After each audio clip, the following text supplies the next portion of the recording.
We continue, children. Now, there are some exceptions to the rules when we change the direct speech into indirect speech.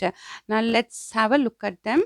When the direct speech is a statement that conveys a universal truth or any historical event or a habitual action, then the tense of the verb in the indirect speech does not change, no matter whatever the tense the reporting verb is in. So the reporting verb can be either in the past tense or in the present tense or in the future tense.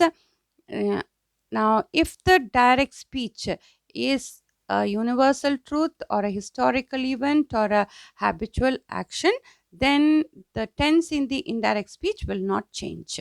Now, let's see what are universal truths. It's a statement universally accepted as true. Historical events are historical facts about the past.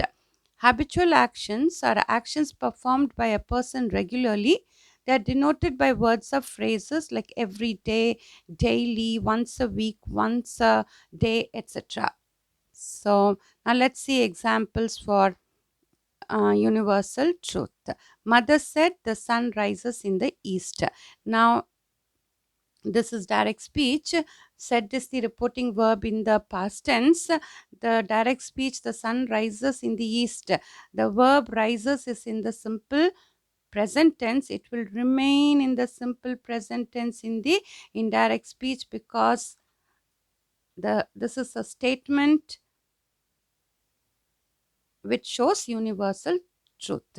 So in the indirect, mother said that the sun rises in the east. The next example, the father says to his children, honesty is the best policy. Says to is the reporting verb in the present tense. In the direct speech, it's a statement. The verb is in the simple present tense and it shows universal truth also. So it will remain in the simple present tense in the indirect speech. So the father tells his children that honesty is the best policy. Now, let's see about historical events.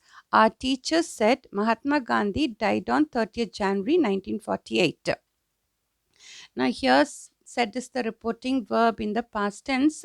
The direct speech, Mahatma Gandhi died on 30th January 1948, is historical event. The verb is in the simple past tense, died. It will remain the same, died in the simple past tense in the indirect speech because this is a historical event. So our teacher said that Mahatma Gandhi died on 30th January 1948. Next example, he said to us, the English came to India after the Portuguese. Said to is the reporting verb in the past tense, will change into told in the indirect speech. Now, the English came to India after the Portuguese is a historical event.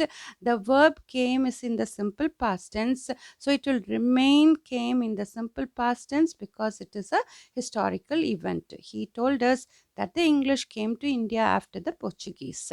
Now let's see examples for habitual actions. I said to Grace, I sleep every afternoon for half an hour. Now, said to is the reporting verb in the past tense. I sleep every afternoon for half an hour is a habitual action. Sleep is the verb in the simple present tense. It will remain sleep in the simple present tense because it is a habitual action. I told Grace that I sleep every afternoon for half an hour. Next example, my sister said I watch movies once a week. Said is the reporting verb in the past tense. Watch is the verb in the simple present tense. It will remain watches in the simple present tense in the indirect speech also. Only thing, we are using it as watches because she is in the third person singular. And we use the same simple present tense because the statement is a habitual action. So in the indirect speech, my sister said that she watches movies once a week. I hope you have understood, children. Thank you.